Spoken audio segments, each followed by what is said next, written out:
Durasina nupe Beka kon kabdo Yonda tabe kufe Siko fala garu Os, teta, kennano. Kenna fidi kottu. Ay, maal jedhin dubbadha.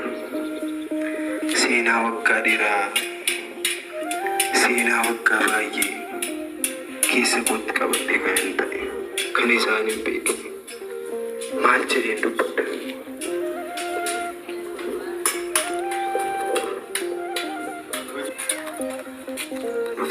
Hai, obsetis tan. Aduh, rawanya ada mesti dia temu.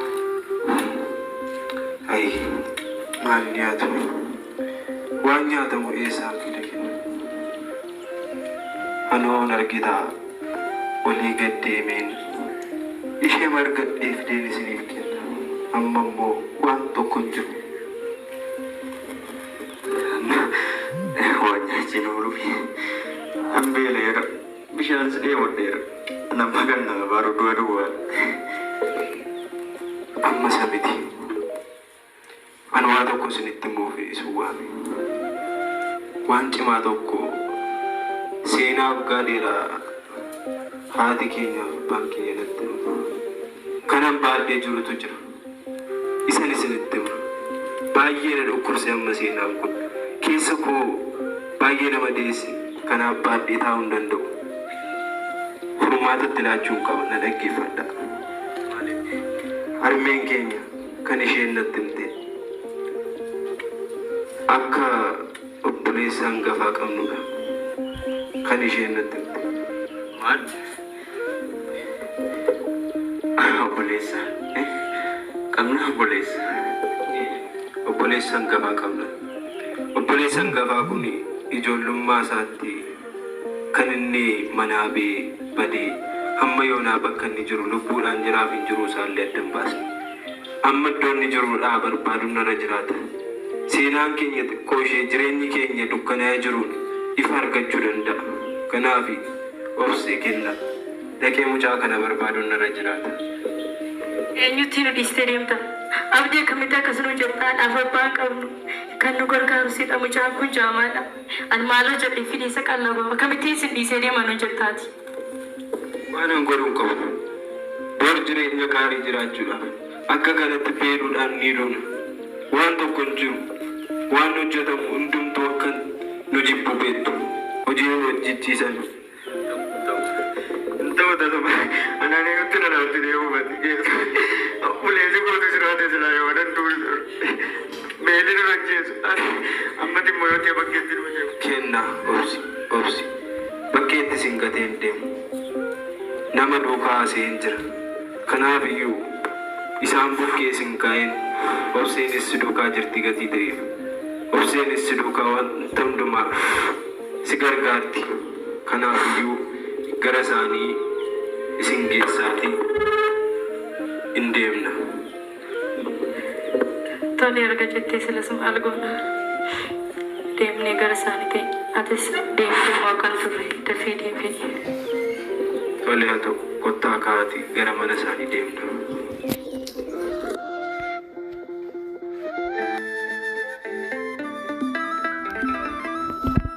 Beritigo. Hai malo. Akkasii laafu jireenyuma keenya keessatti nama hin tola bakka yeroo hundaa jireenya gammachuu jiraanna namatti tola baay'ee namatti tola namni baay'ee nama Jireenya akkasii nuu kenneera waaqe. Kana waaqeffatu garuu jireenya nu laatee dhabnee immoo waaqayyotti darbus maatiitti darbus immoo waaqayyo nu hawwishu.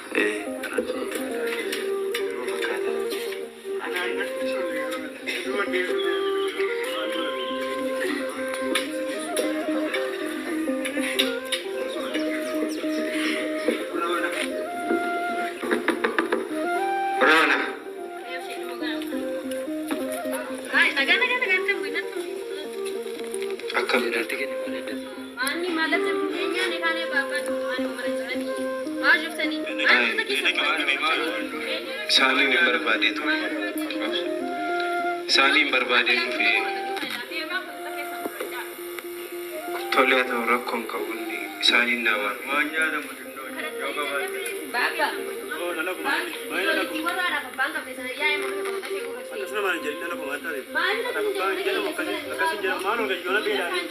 Nagaa jirtu. Nagaa keessan. Nagaa dhabese. Akkuma isinitti beekte hin dhufee.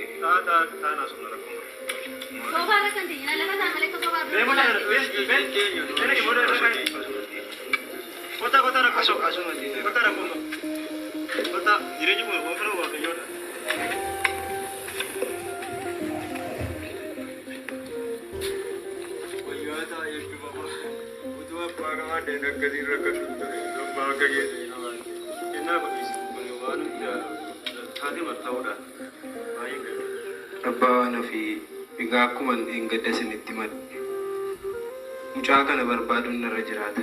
Yoon isa argadhe malee bakka ijoollee kana waan hin godhuun qabu. Anaanis jireenyi baay'ee natti cimee jira. Dadhabe waan hin hojjedhus dhabeen jira. Kanaafiyyuu adaraa keessan imaanaa isinitti ta'u imaanaa guddaa adaraa waaqaadha. Ijoollee kana amman deebee dhufutti isin bukkee naafa ta'an. Adaraa keessan gatii guddaan baasa. Tole abdii akkuma kaleessana wal agarree natti himte sana homaa waa tokko rakkoon qabu. Jireenya jiraachaa jirru kanas kan nu kenne Waaqayyoodha. Kanaafuu maatii keessan dura wajjin turre akka ammaa kana miti. Maatiin kee abbaa fi haati keessan dur jireenyaaf baay'ee akkootti obbolota kee kanaa dhala koorraa adda baaseen ilaalu. Kanaafuu homaa miti yaadda'in ani isiniif jira. Sumatu dide malee atileetumaa nu bira teesse iyyuu an barbaadeen ture. Egaa ani kee'een imala kootti fufa. Waaqni naa gargaaru waan hundumaaf iyyuu daraa isinitti ilaalleen imaanaa guddaadha. Kenna obsa adaraa keessan hin rakkisiinaa. Waan hundumaayyuu guyyaa Waaqayyo jedheefatti ba'uuf jirra. Dukka dukkanaa itti lafa gatiteedha adaraa keessan. Tole abdii ko garuu adaraa dafee deebii tarii akka amma wal bira jirutti wal arguu dhiisuu dandeenya ta'a. Garuu waan fedhe ifa nu hubadhu.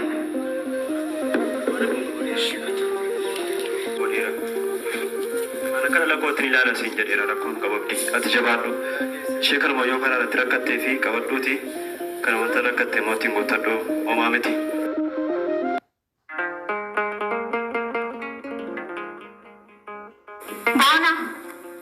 Bona, malam mengenai mana kisah malam cerita berubah. Harau jinde mana jadi itu rekan aku dapat ini fayono. Hamma ni rufut sen naga, yona rufarata. Mali fujinnya nama ni sen ni. Kami, dukanu durati saya satu resan awai mati sama tuan tu kusikin ini. Ada sagafan na.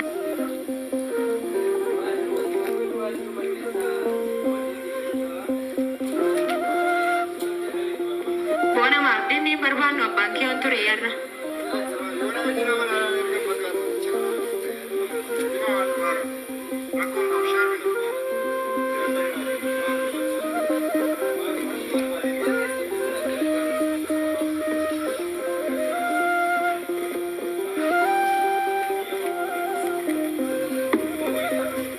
Tokko kan buufadhuudhaaf adaraa keessan maalu.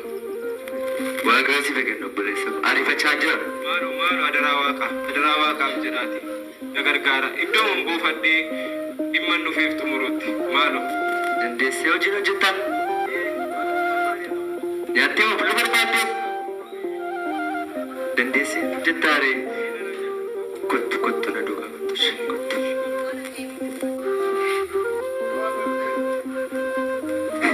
Tatattanii baasu gama dhageessa.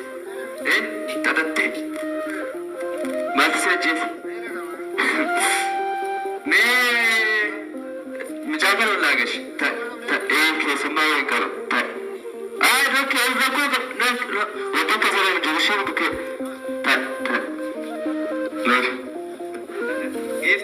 Akkam nagaadha. Maal abbaa boona irraa turte maal? Eessaa fidattee dhufte keessummaa moo qabda fakkaata?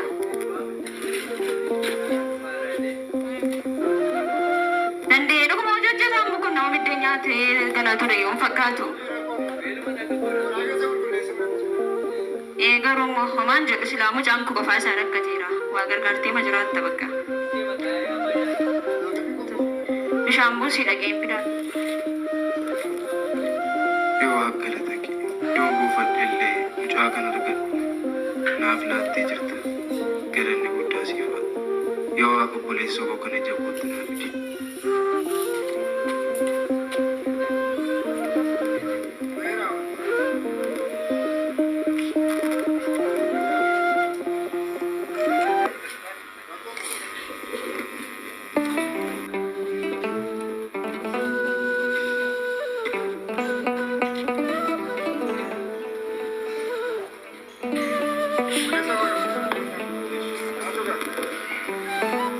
Laamee abbaa boona gidduutti mee waa'ee sadii gaddaa sana malee maatii kee.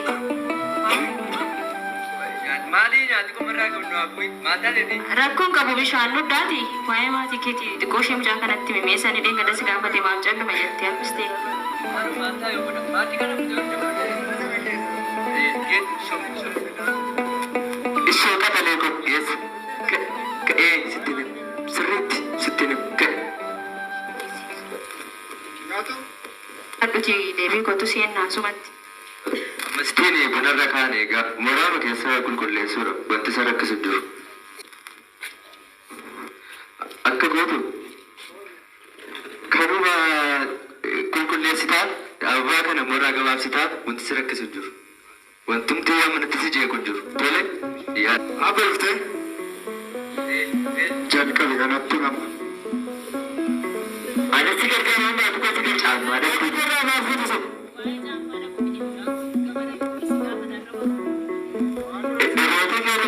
Jedhee giftii kun akkasira waasi jedhani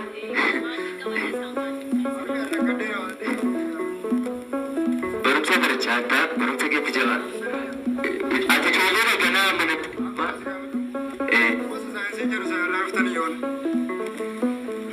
ijoolleen bara seenaa gubanne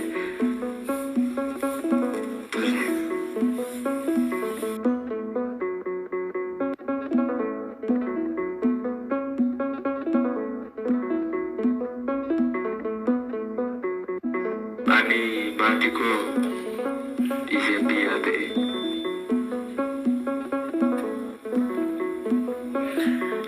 Tureera ittiin dhiisee biyyaa ta'e.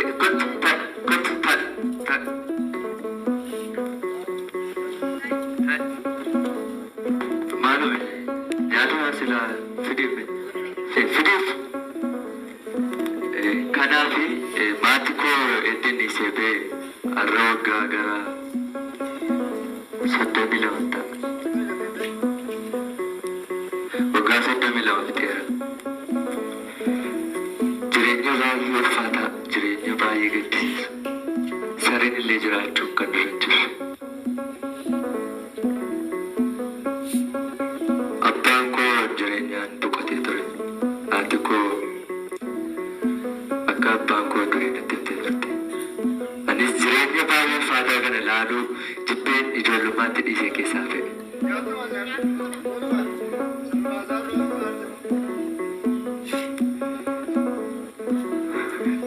Kanaaf obboleessaa abdii jedhamu illee ni qaba. Akkasuma obseera. Mucaanii inni xumuraa tokko ijisaan argu. Kan biraan dhimma mana keessaa maatii mana.